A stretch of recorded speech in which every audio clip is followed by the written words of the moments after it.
اتیاو کالو به دغه ورځ یو سړی راغی یو دواره ته وکمل څه اوس د اتیاو کالو به و ویل دلته یو جنۍ د 15 کاله عمر به وي چې پلار یې زړه نرم شي چې مال یې راکړي خدای دې بیخ بنیاد وباسي او دا کار زمونږ د قبایلو کې ډېر زیات د 14 کالو جنۍ به او یو کړپن ته به یې ورکړي پښتون نوم مال نشته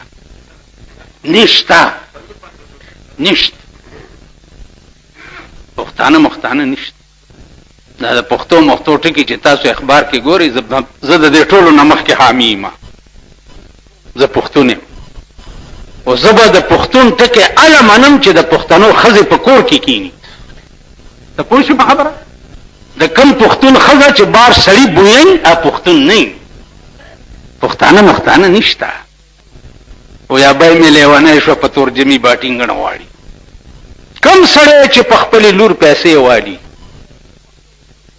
او خرڅه یې کړي دا لور به د قیامت په ورځ د وینځو په صف کې ولاړی د وینځو په صف کې او دعا به کوي چې خدای مور او پلار مې په وواړه جهنمه کې چې زه یې خرڅه کړې وم په دنیا کې او زه اوس د وینځو په صف کې ولاړی خرڅول خو د وینځو کېږي د اصیلو خرڅول چېرته دي بل ورسره دا شرطونه لګول دومره تولې به سره درکې او دومره به جوړې کې او دومره به فرنیچر کې او ډبل بیډ به جوړې او پلانې به کې او ډینګړې به کې او ډینګړې به دا شته په اسلام کې دا ټول په دې قهر اخته دي که نه دي اخته هېڅ نشته دا مې 2 لکه ځل ویلي دي چې د ټولې دنیا پښتنو او د ټولې دنیا مسلمانانو دا واورئ کلونم په د یو پیسې مطالبه وکړه د یو پیسې یا د جوړو یا د کالو مطالبه وکړه تاسو د جناب محمد رسول الله دشمنان یې بی بی فاطمه خاتون جنت وا داغه وعده چې کېده حضرت علی نه که پیغمبر مطالبه کړي یا د جوړو جامې نه وي وینځلې جامې کالی نو د کجورو د پاڼو کړای جوړې کړې په غوګونو کې ورته واچولې بنارسای نه وه نو د ببرې شړی د چیلو د وژغنو د جوړې کړې شړی لپټای ور په سر کړه او نکاح وتړلو جنکای ور سره کړی د حضرت علی کور ته یې واستوله واده دې ته وایي نن زمونږ د ملک ښځه او سړي ګوره دوی سال دا د دوی ودونه دا خو لعنت دی دلته مې 10 ځل ویلي دي بعضې وخت کې ماله جمعې په ورځ خلک لاسونه راکړي چېرته واده نه راغلی ته چې لاس داسې کړم د وریجو بوی کې راشي نو ویې نه پېژنم کینې په د یوه مخ یو پټاخم ته وباس چې وریجې دې خوړلي د واده چې ماله لاس رانه کړي عزیزانو زمونږ وطن کې یو ښځه وه سود به یې کولو ښځو ورته ویلې دوغه خله به لاړه شي سود ما کا هغې ورته ویل ایمان خره وره خو ارمان د دنیا گئے ایمان خره وره ایمانونه ډېر دي خو خبره د پیسو کا چې ارمان د پیسو نن ستا ټول ملک غل دی معتبر غل دی سرکاري خلک غله دي عوام غله دي په سوزکو کې چې ناستو سئ خدای ته ګورئ لږ د جیبونو خیال ساتئ په هر علاقه کې د ګڼکپانو ډیوټۍ لګېدلي دي پوی بم نه جیب نه به دې پیسې ویستي کور پوی بم نه کور به دله والی اوبه دې نیسي او جیبونه به دې ولټوي او مال به درنه والي یو څو پټاخې به دې موی روان نن ټول ملک غل دی که تاسو ما ته وایي چې ته څنګه یې زه غل یم که ما ته پته ده چې د دې بد ځناور د روټۍ د رقم نه لګي او سخات ته په مړي کې لاس نیسم که نه لا چې په پیرانو پېښ شي وایي سخات نو په ښځو چې پېښ شي وایي د مړي الوای نه وه د تختې وایي ته خدای دې بیخ بنیاد وباس په دا سپین سر چا پسې مټیزه شي چې د مړی الوا نه خو نه به ورسره څه کنه کور دې وران شه د مړی د الوا چرته منکر نکیر له رشوت لېږي چې هغې په الوا شي او کافرو به وي دا خبره هم شوې ده قرآن کې دا آیات چې راغی چې کل یوم هو فی شان هر ورځ د الله په یو نوي شان کې کافر ووایي چې خدای پاک به په قیامت کې په یو نوي کار کې اخته او موږ به جنت له منډې کو خدای ویلي دي چې قیامت کې به زه په څه کار کې اخته یم او موږ به جنت له منډې کو نو جواب راغی چې یسأله من فی السماوات والارض کل یوم هو فی شان نو جواب سره ہے چې سنفرغ لكم ايها الثقلان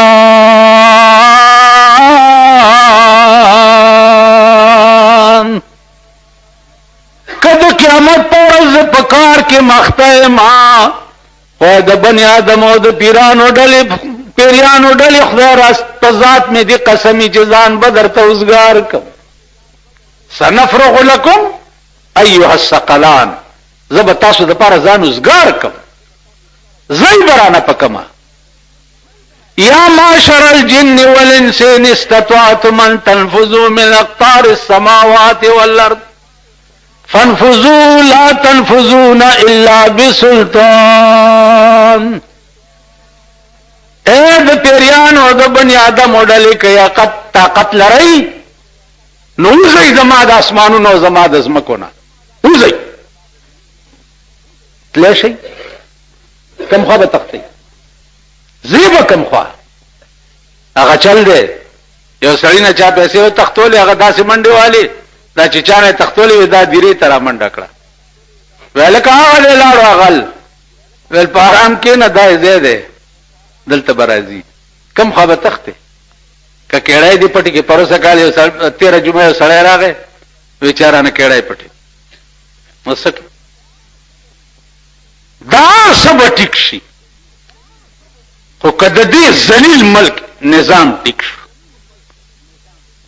د دې ذلیل ملک هر سب ټیک شي یو غل رانیسم او لاس ته پرې کوم ته وګوره چې بیا د غلا نوم څوک والي یو غل رانیس اوس غل چې ونیسي تانه ته بوزي ادر ته پته ده کور دی لوټ شي تانه تلار شي در ته پته ده جیب دیواله شي تانه تلار شي در ته پته ده زبڅو سزا نشته او د نواز شریف حکومت چې راغلی په اخبارونو کې تاسو ګورئ ججان دسي او ججان دسي ججان دسي او ججان دسي او ججان دسي او ججان دسي ججان الته پخپلو کې پخپل ویر اخته دي نو ستاسو څه فیصله وکړي تاسو بچو نو زما عزیزانو د دې ټول واحد علاج چې ده هغه خدای ته رجوع کېدل دي خدای ته چې سو پر ترو او قوم رجوع شوی نه او د ذکریا علی السلام غوندې اذنا دا ربه ندان خفیا باندې عمل نه کړي د دې ملک نظام بنټی کی بالکل سچ پکې سو کوئی دا ټول دروغ کمپلیټ دروغ جن دي او په دا دروغ باندې 50 کال وشو چې مونږ عمل کوو لګیای خیر ذکریا علیہ الصلوۃ والسلام مطالبه وکړه چې یا الله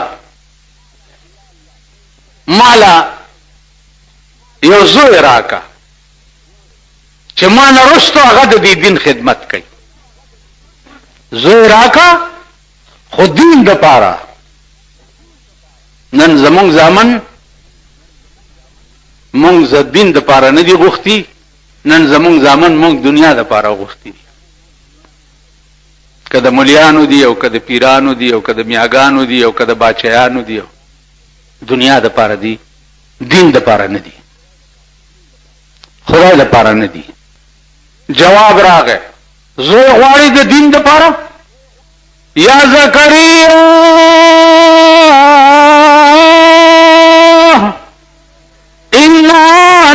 نبشرك بغلام اسمه یحیی.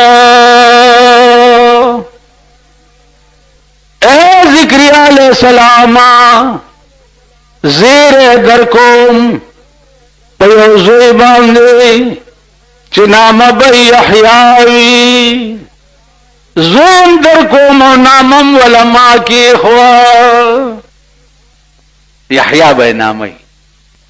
نن د خپل نمونه ته خلک وګورئ، د چا نامه لرګی دی، د چا نامه چینار ده، د چا نامه جمټ ده، د چا نامه توت ده، د چا نامه بیره ده. د نامو ته خلک وګورئ. جنۍ چې وشي ښځو د ډمو نامې خوښې کړي د ټلویزیون د برکته، د ډمو نامې چې لوري وشي د ډمې نامه پې کېږي. هلکانو پلارانو د ډمانو نامې خوښې کړي چې زوی وشي د ډم نامه پې کېږي. نن تاسو ووایئ چې د پیغمبرانو نه د صحابهو نه دې نه ښې نامې به چېرته پیدا شي؟ د صحابیاتو نه دې نه ښې نامې به چېرته پیدا شي؟ د پیغمبر لور شوه نامه یې په فاطمه کې. یا رسول الله د فاطمې مطلب څه دی؟ فتم په عربي کې ښځه چې د تینه ماشوم پرې کوي دې ته فتم وایي. وای په دې مې فاطمه نامه ځکه کېښوه چې د قیامت په ورځ به دا زما امت د جهنم نه بچ کوي، جهنم نه به پرې کوي. د هر یو نامې به دا مطلب. عائشه، الله اکبر، هغه عائشه چې د اسمان نه به خدای صفایانې کولی، هغه عائشه چې پیغمبر سره نکاح په اسمانونو کې تړلی شوی، په اسمانونو کې. دې نه ښې نامې به چېرته پیدا شي. خدیجه، هغه خدیجه چې پیغمبر د غار حرا نه راغی سره لوی پرې راله او خدیجه مسلمان هم نه وه او ورته وایي چې محمده ګبراوېږه ما، ستا د شان و شوکت نه داسې معلومیږي چې الله به تا نه ډېر لوی کار اړي. لا مسلمان هم نه وه. زمونږ دا پودرې مسلمانانې دي، خدای راستي که د سړیتوب خبره درته وکړي چې زړی شي ولا تور رنګونه راوړئ چې په سر یې مږه چې ځوانه ښکاري. او دا مالدارې چې دي که نه دوی چې دا مخ چیچړي وکړي نو امریکې ته لاړی شي پلاسټک سرجري وکړي، دا سرمنې ولا راکاږي چې بیا جینۍ ښکارم. وښایم درته چا چا کړي دي. ماله د پاکستان درې کسو نه کونه نه پټېږي. واورئ، ملا نه، دای نه او ډاکټر نه. ملا یې په تخته لا سنبی وګوري. وښایم درته، ورشئ په ارباب روډ باندې د ښځو د سرونو جوړولو دکان دی. د ښځو د یوې ښځې په 1000 روپۍ سر جوړېږي. زما ستا سر چې جوړی خو یا 2 روپۍ یا 5 روپۍ ورکو که نه. د یوې ښځې سر هغه نایان چې جوړی په 1000 روپۍ جوړی. اوس راځئ، د پټې خبرې نه کوم او نه د دې خړوسانو نه یریږم. اوس راځئ چې درته وښیم. لاړې او هوا شوې چې خولې به د ګلابو په شان بوی کولو، اوس که عطر و مګم د مینې بوی به تې در نشي. پخوا به انسان چې انسان ولیدو خوشحال به شو. اوس انسان چې انسان وګوري لکه یو سپی چې بل سپی وګوري. وایي په ایمان سپی چې په لاره ناست وي او بل سپی وګوري نو دا چل کوي. دا خو به پېژنئ که نه، اخر کلیوالی سپي مې ګورئ، یو سپی ناست دی یو ځای کې او بل سپی روان دی، دی ورته چې ګینې ته څنګه دلته رالې. اوس انسان نه دا شی جوړ شوی دی. انسان د انس نه دی، انسان ته انسان ځکه وایي چې یو بل سره مانوس وي، د یو بل علاج وي، په یو بل قربان وای. پیغمبر چې د مکې نه هجرت مدینې ته وکړو نو د مکې خلک ور سره تلي، ځینې داسې وو چې هغې ښځې په مکه کې پرېښوه پیغمبر سره لاړه. نو اهل مدینه سره پیغمبر عقد مواخات قائمولو، وی راځئ چې زه ستاسو منځ کې به ورورولي جوړه کړم. نو یو صحابي ورته راغی وی جی ما سره د داسې سړي ورورولي جوړه کړه چې ښځه یې نه. یاره دغې ته خو په ایمان ووایي چې وګورئ څنګه دا سړي وی د داسې سړي ورورولي را سره جوړه کړه چې ښځه یې نه. وی ولې؟ وی زما دوه ښځې دي چې زه یو ښځه دله ورکړم. د خپله ښځه په مکه کې خدای دپاره او ستا د ناموس دپاره پرېښې ده، نو زه یو خپله ښځه دله ورکوم، خو یا رسول الله په یو شرط به ورکوم چې دی به کور ته بوزم او دواړه ښځې به ورته وښیم چې کومه د ده خوښه شي چې هغې له طلاق ورکړم او ولی ورکړم. وبکې څوک داسې انسان دې ته وایي او انسانیت دا و. دا نن انسانان دي، دا بني ادم دي. قسم په خدای زه خو چې ورځ تېرېږي د مولانا عبدالمعبود صاحب په خبره مې نورم ایمان مضبوطېږي چې مال ماته د یو قبر کشف وکړه چې یو مړی وګورم. وی راځه د شپې په 10 بجې هدیرې ته وویستمه چې مراقبه وکړه. ویل بچیه مړی خو درته ښیمه، خو دې هدیره کې داسې مړی نشته چې ویې ګورې وړه دې خوشحال شي. مال ولې؟ وی دا ټول په قبرونو کې ناست دي او غوښې ته غوسېږي لګیا. که مې درته وښوده نو ټول عمر به روټۍ خوند در نه کړي. په یو منډه تې لاړم او کور ته مې ځان ورسول. زمونږ به دا دي. بله واورئ په کلاو غوږونو، بیړه د بجلیګر ملام تباه ده چې په دې ملک او په دې قوم کې اوسېږي. دغه پلار بیړه هم تباه ده او دغه نیکه هم تباه ده او بیړه د دې قوم هم تباه ده او د مړو هم تباه ده او د ژوندو هم تباه ده. واورئ پیغمبر ویلي دي چې د خدای په ذات مې دې قسمي چې د خدای په ټولو سختو کې د قبر لومبنۍ شپه چې کومه سخته ده هغې ته د قبر د دنیا ټولې سختۍ هېڅ دي. دا لومبۍ شپه دي چې په قبر کې کومه راشي او دا څومره سخته ده دې له جهنم هم هېڅ دي. خو په هر چا را روانه ده که نه؟ په هر چا را روانه او د هر شي نه مخکې ده، د هر شي نه مخکې ده. لومبنۍ شپه د قبر الله دې امان راکړي د خپل حبیب په خاطر، د خپل لوی خدای په خاطر خدای دې امان راکړي چې په دې لومبۍ شپه به مونږ څه کوو، څه به کوو، څه به را سره کېږي. دا دوه کسه چې راشي او ما نه به تپوس کوي چې دی به څه وایي، دا ځمکه به ما ته څه وایي. دا د پیغمبر خبره ده. مونږ خو دلته دا وکړو که نه مولا پې ودرېږي دا وایي الحمد قل هو پې وایي دعا وکړئ چې خدایه ته واړه جنت ته ورکړې او پلانې وکړې ډنګړې دغې مولا له قرآن ورکړه. تا دړه نه ووایي چې دا د خدای پاک وبخي، دړه نه دی نه. مونږ ټول زباني جمع خرچ کوو. قسم په خدای چې د کم مړي ته زه ودرېږم، کم مړي ته او ورته داسې وګورم که جنازه کوم او که وروستو ولاړې پړه کې مې راشي چې ای عظیمه خدایه او ای د عظیم رحم مالکه خدایه دا لومبۍ شپه خو چې په ده لوی رحم وکړي. قسم په خدای چې هر مړي ته مې پړه کې دا خبره وایي. تاسو څه کوئ؟ دعا وکړئ الله اکبر الله اکبر. او لا چې غټ سومبور درته دعا ته راغلی خان او نواب او ارباب او سوټ امیر او داسې تاسو خو پې خوشحالېږئ که نه؟ دا سپېره چې یئ دا د مردار مخې ده. ارباب صاحب راغی معامله د دې ځای ده چې دې ځای کې د د دې ځای نه نه یې ویستې په اسمان کې اثر نه کوي. دا ټول دروغ دي. دې ځای نه به وباسي نو د اسمان رحم به در باندې راځي. نو خدای ورته وایي تر کومه پورې به الله بندگانو دا قوم په دې عظیم قهر اختی؟ تر کومه؟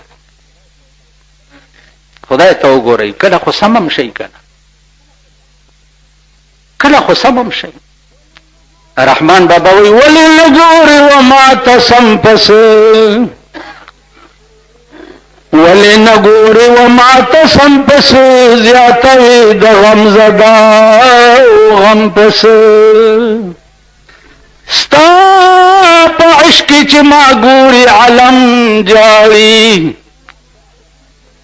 ستا په عشق چې ما ګوري علم جاړي، نو جړوي را سره نور لم پس. په مطلب دې د سرو شونډو نه پوهېږم، په مطلب دې د سرو شونډو نه پوهېږم، چې مسکین د زړه هر دم پس. رحمان خود پخپله ګرم دی چې مین دی، ولی نور لمی بولی ګرم پس. کله خو جفا وفا موکه کنه. خدای بنده ټول عمر به بې وفایي کې، ټول عمر به کوږې، تر مرګه به کوږې. چې هلک وي وران وي، خو چې ځوان شوي ټیک شوي، چې ځوان وي وران وي، چې بوډا شي کور دی لوټې لوټې شه ټیک شه کنه. هغه ورځ دکان ته دوايي ته یو بوډا راغلی، خدایا چې د هغه خبرې مې واورې. ما څه ټوکې ورسره وکړې، مال کاکا دا دوايي خو د طاقت مولا صاحب یو داسې ناپړي ته یې وویله چې بس ما چپ شو. دا د بوډاګانو نو مال دا اوس دې سره جوړېدو چې د ګیرې نه یې ونیسم او په دا خوله خوله په دا خوله خوله چې یو غاښ په خوله کې پاتې نه شي او شونډې پې دومره دومره وپړسومه چې د ده مړي چې خبره بیا ونه کړې شي.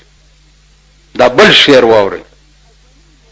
وہی شقی ازلی نصیحت عالموں کی کب سمجھتے ہیں، انہیں لازم ہے سمجھانا بضرب خنجر فولاد. ازلی بدبخت چې دی په نصیحت نه ټیکیږي، ازلی بدبخت چې دی فولادي توری او خبره وکړي او تراک شي او دا سر ته هلته لړکي. په دې سرکونو درته یو څو سرونه غورځوم، ته وګوره چې دا خلک د سړي دامن کېږي که نه کېږي. په خدای دې په دې 50 کاله کې د پاکستان باندې داسې نظام نه دی راوستی، او دا اوس نظام چې دی دا خو د پروردګار د ماښام نه وروسته مخکې دې مونږ خلاص. په دې کې خو د هر ارامتوب دروازه کولاو شوه، د هر ارامتوب، د غلا کولاو شوه، د ډاکې کولاو شوه، د زنا کولاو شوه، د جوارۍ کولاو شوه، د بلو پرنټونو کولاو شوه. اوس ته ماته ووایه چې حکومت پټانګه کې به تصویرونه ایښي. پرونه بربند سړی پټانګه کې کېنولی بایسکوپونو والا بربند او ډوړکیا ورسره ډنګه ډیچا ډنګه ډیچا ډنګه ډیچا او بربند خېټاورې پکې کېنولی، ورسې ښکارېده چې راشي د پلاني بایسکوپ کې دا فلم چلی. نو خدایم هلاک که چې هلاک شي، خو پابندي پې ولګوئ نو دا بایسکوپونه چاته معلوم نه دي. دا د سوټمار زامن خو هر ماښام چې ګورې پکې ناست دي او پکې ولاړي که نه. خلق خواسم درځي که نه، نو پټانګو کې سړه په سړکونو ګرځوئ. دا د رذیلو حال دی. د شریفو حال څه دی؟ په موټر کې صاحبه موټر به یې جوړ کړی، یو ګنټې او دغه به یې پې لګولي او مخکې په ډګډګي به سړی ناست او کیمره به یې نیولي، د فلاني جنج روان دی. هغه ورځ یو جنج تېرېدو د بالا مڼې کې هغه هلک ته مې چوکته که نه یاره داسې مردار شکل یې و، ما دنه به بېګاله دا ښځه تښتي د ده دې شکل ته چې وګوري. هغه ته هم کیمره نیولې وه او فوټو یې ویستو چې جنج روان دی. څه وکړم؟ هېڅ نشم کولی. خدایه ته ښه پوهېږي.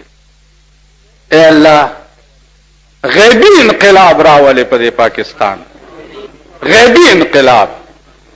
خدایه چې سحر را پاسو او داسې انقلاب راغلی چې کچا کړت کړی او سر ته پرې کوي.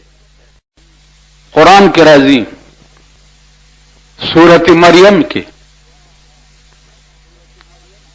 طه کاف ها یا عین صاد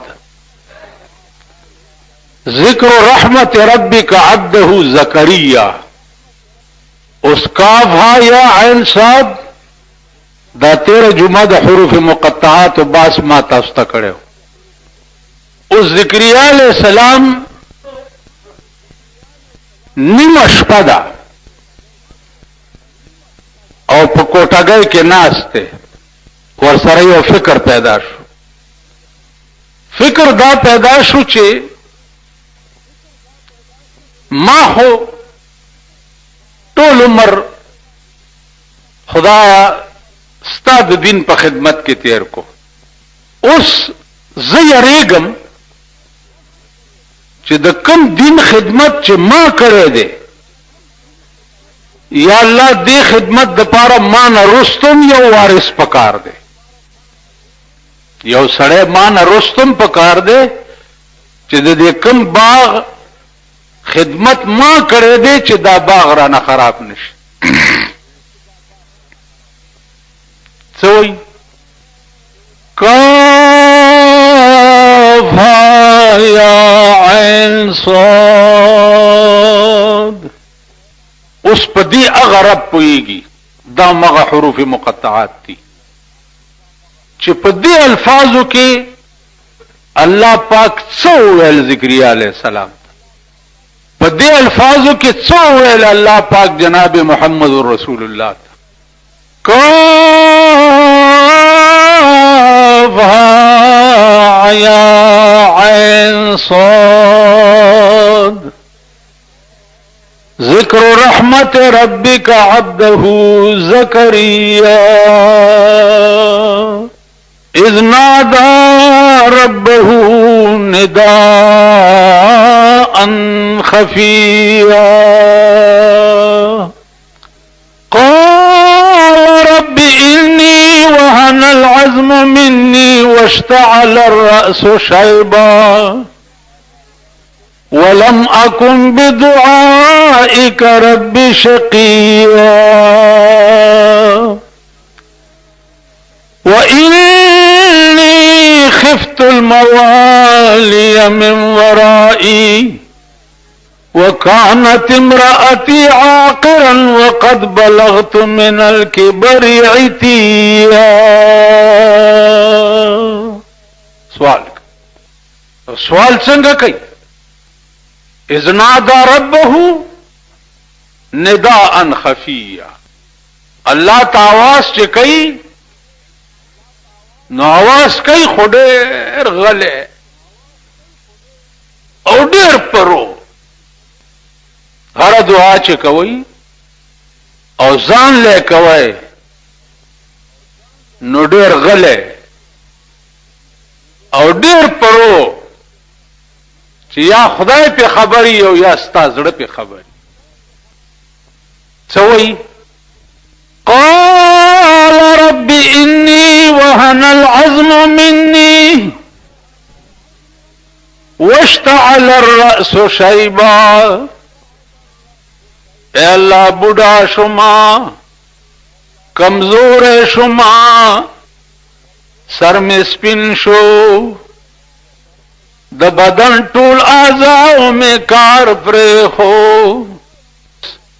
وكانت امرأتي عاقرا وقد بلغت من الكبر عتيا. خزم بډایلا او زمغه انتها درجه د ضعف تر رسیدلې ما، لیکن ولم اكن بدعائك رب شقيا. اس توتیه تمهید دی د دعا د قبول د پاره. لکه زه استاد ته وایم چې دا فلانه کار مې دی، تا مخکې ما سره ډېرې مهربانۍ کړې دي، اوس مې بیا د یو مهربانۍ درخواست دی. نو کته انسان هم پړه کې به دې سره هم راځي. اوس یو خو هغه دی چې دړه دې د زناوري هغه زړه کې رحم نه راځي، او چې د انسان زړه وي او ته ورته سوال وکې، تصور نه کېږي چې په هغه سوال باندې د انسان پړه کې رحم را نشي. نو اے پروردگارا ولم اكن بدعائك رب شقيا.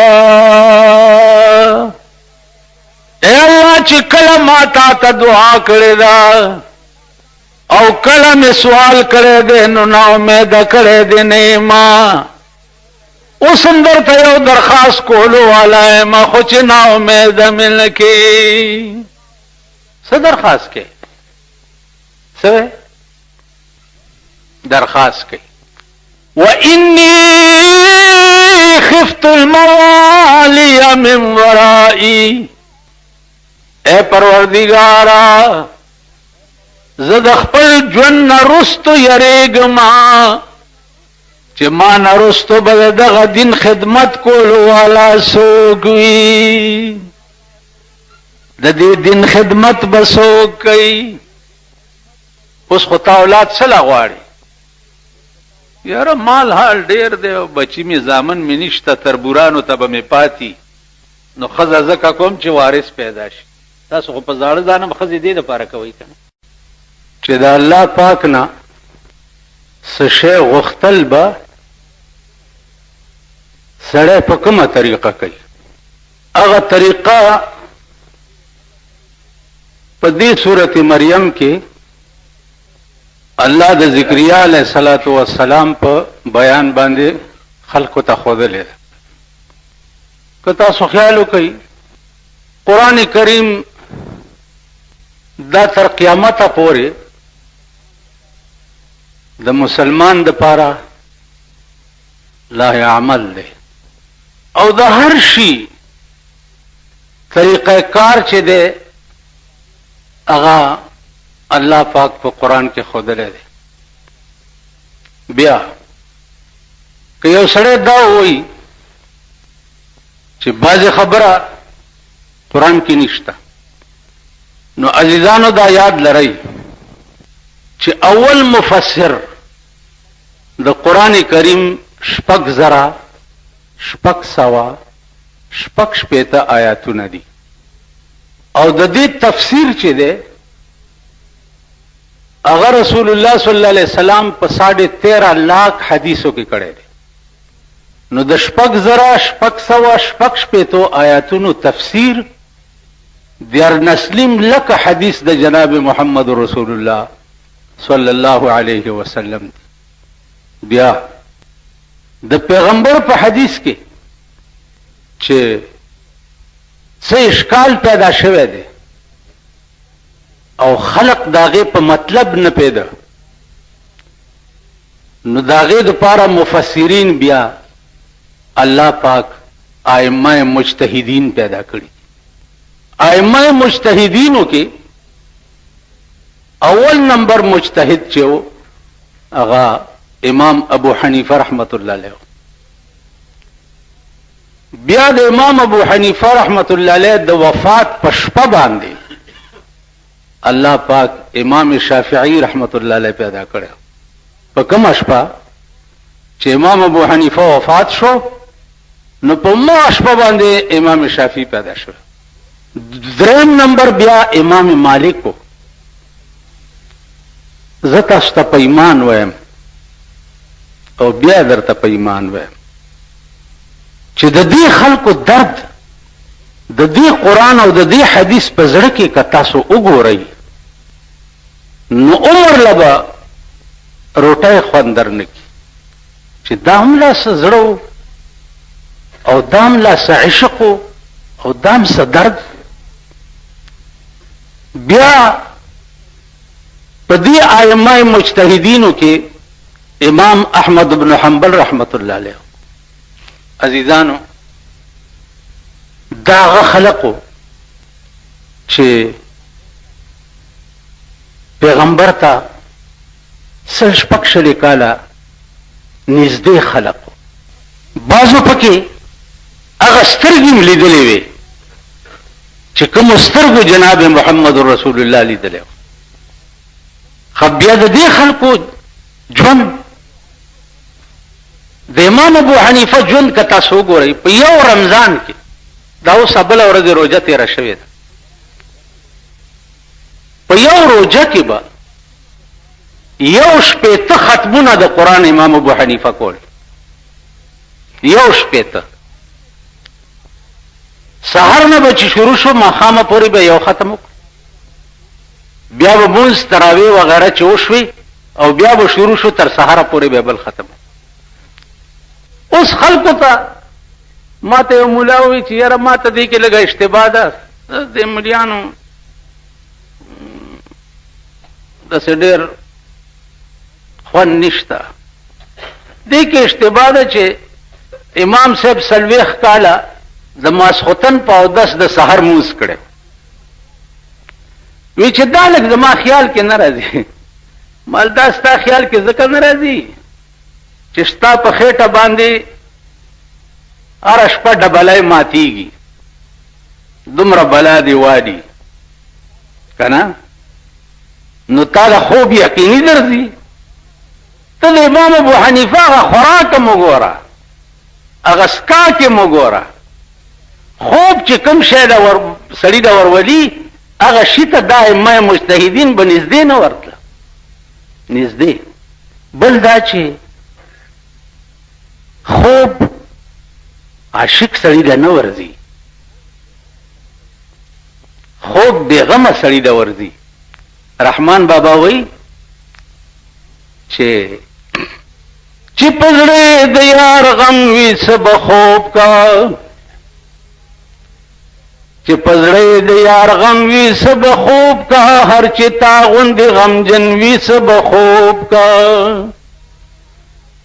خوب خندا په بېغمۍ کېږي رحمانا، چې په زړه د یار غم وي څه به خوب کا. خوب خو په بېغمۍ کېږي، د چا په زړه چې د یار غم یې هغه له خوب ورځي، هغه خوبونه کوي.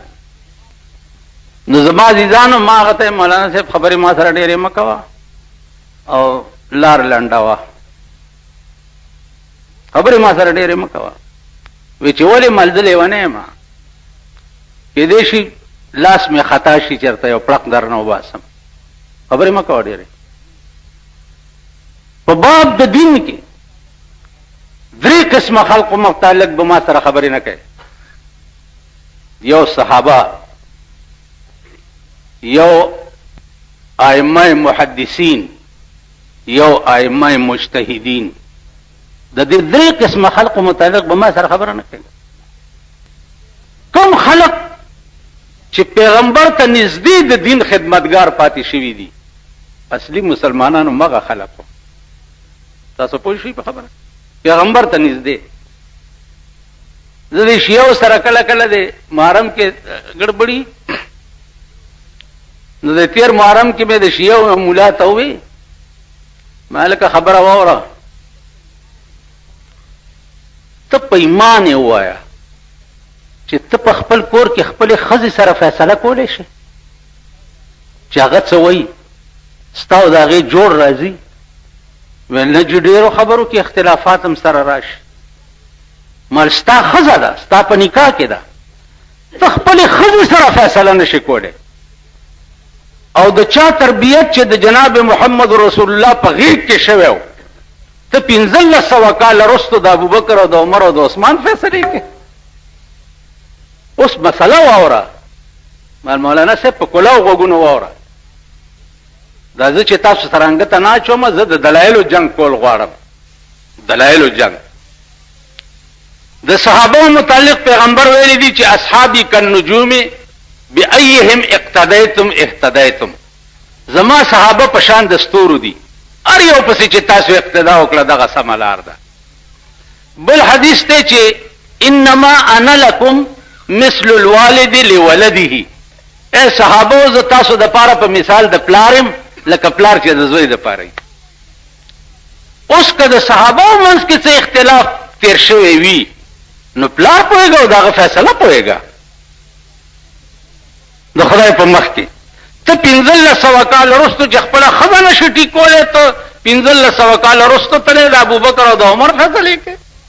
بس غلی شو چې څه وخت کې میټینګ ختم شو، ما ته راغاړې وته، ما ته زما د نفس اپریشن دی و. مولانا صاحب په دې ښار کې ته مې او زه مې که زما د خولې نه دې غلطه خبره واورېده نو زما مرګ درته روا دی. نو عزیزانو هره خبره چې کوئ دلایلو سره کوئ. بله ورځ د یو امام چا راوستو وی چې د خوی ډېر خراب دی، جمعات کې. نو هغه ته مې وی چې مولانا صاحب ته کوم ځای فارغ یې؟ وی چې ما کراچۍ کې دوره کړې. مال قرآن خو بیا خدر زینو ویلا مال خدای پاک ویلي دي چې قولوا للناس حسنا، خلکو ته چې خبرې کې خسته خبرې کوه. ویلا ویلي دي مال ته ولې غلطي خبرې ویل جی توبه. نه چې چا راوسته ما ته وی چې ته هم کله کله تقریر کې کنځلې کې مال ځلې ونیم کنه او دې جوړول غواړه ازما کنځلې والله که په بدنیتۍ باندې وي او بس غصه راشي بعضې وخت کې خولې نه مې وځي. او ایمان مې دا دی چې قولو للناس حسنا. ګوره رسول الله صلی الله علیه وسلم ته به د کافرو متعلق خدای پاک څه ویلي؟ څه وی چې واصبر علی ما یقولون، دا دوی چې څه وایي په دې صبر کوه. واهجرهم هجرا جمیلا، او پرېږده دوی په پرېښودو نیکو سره. واصبر، صبر کوه. د هغې صبر انجام او عالم څه عالم یې څه چې په مکه کې څه ځای لري دغه د کوم ځای چې په کاڼو ویشته شوی و، طائف ته لاړو چې دا دعوت یې ورکو خلقو ته. هغې ماشومانو ته ویلي ولې یې په کاڼو دا لیونی دی. په کاڼو ویشتل شروع شو. حدیث کې راځي چې دومره یې وویشتو چې پڼۍ مبارکې د وینو ډکې شو. جبرائیل راغی چې الله وایي چې دا طائف په بله پې واړو د لاس اوچت ویل یا الله په ما یې د کاڼو باران وکړو، خدای په اهل طائف باندې ته د رحمت باران وکړي. نن په تمام سعودي عرب کې دا د خط استوا لاندې واقع دي. د عرب ملکونه چې دي په دوی باندې نور داسې نیخ تاویږي، مونږ باندې داسې دي، په دوی داسې دي. دلته دا شدت د ګرمۍ ځکه زیاتي چې دا د خط استوا لاندې واقع دي. تاسو ورشئ هغه کویت وګورئ، داسې ځای دی لکه دلته مري او ابټابات او نتګلی وغیره چې داسې یخ ځای دی، هغه د رحمت باران پې خدای کړی. نو زما عزیزانو عرض مې دا و چې د الله یو کار حیران کن دی. لکه ما تاسو ته یو باس یو کال کړی و چې الله لفظ په اصل کې الهونو، د الهون نه اعلال نه بعد الله شوی دی، او د اله معنا چې دا هغه حیران کن ته وایي. په ځان نامه حیران کن ځکه ایښې ده چې په دې کائنات کې هر یو کار ته چې ګورې عقل ورته حیران شي. نو ذکریا علیه الصلاة والسلام واقعیت هم عقل حیران شي. دعا کوي په نیمه شپه کې، اذ نادى ربه نداء خفیا، پټه غوندې خدای ته التجا وکړه، هېڅوک نه و. څه ورته وایي چې یریږم چې د دې دین خدمت به ما نه وروسته څوک کوي، څوک به کوي. خدای سړی والا پکار دی، خو یو زوی ماله راکړه. سره د دې چې زه د شپږ کالو بوډا یم، زما بیبي د 80 کالو بوډای ده. نو الله ورته څه وایي چې قال ربك هو علي هين وقد خلقتك من قبل ولم تك شيئا قال كذلك. اے ذکریا علیہ السلام استا خبر رشتیا دا چې تم بوډا استا بیبیم بوډای دا، لیکن قال ربك هو علي هين، ستا خدای وایي چې د بوډاو د بوډۍ نه زوی پیدا کول ما ته آسان دي. او بیا وقد خلقتك من قبل ولم تك شيئا، د دې نه مخکې مې ته پیدا کړی، ستا چېرته نام و نشانم نه و. اوس تا نه بچی پیدا کول دا خو ماته ګران کار نه دی. نو دی ورته څه وایي قال رب اجعل لي آیه، خدای نو چې زما د بوډای نه زوی پیدا کېږي نو ما ته یو نښه وښایه، یو نښه یې راته وښایه. نو نښه ورته څه ښایي چې ذکریا علیه السلام په کومه ورځ چې ستا د بوډۍ حمل شي نو ته به 3 ورځې چا سره خبرې نشي کولی، نو یقین ولره چې ستا زوی را روان دی. درې ورځې. عزیزانو 10 ورځې تېرې شوې، 10 میاشتې، او یحیی علیه السلام پیدا شو. چې پیدا شو دعا خو قبول شو. اوس د الله پاک یو قانون دی، 1,24,000 پیغمبرانو کې د الله قانون دا دی چې پیغمبري ورکوي 40 کاله پس. ځکه دا بلوغ چې دی دا یو جنسی بلوغ دی او یو د عقل بلوغ دی. جنسی بلوغ چې دی هغه 15-16 سال بعد وشي، او د عقل بلوغ چې دی هغه 40 کال بعد کی. 40 کال پس داغه عقل بالغ شي. نو هر پیغمبر ته به پیغمبري 40 کال پس ورکړه کېده چې عقل کمال ته ورسي. د ذکریا علیہ السلام د دې دردمند دعا برکتو چې الله پاک یحیی علیہ السلام ته پیغمبري 3 کال پس ورکړه. چې د 3 کال شونو پیغمبرم کو. نو عزیزانو 2 خبرې دي. یو خدا چې د ټول زندګۍ مکمل اعتماد هغه د خدای په ذات کوي.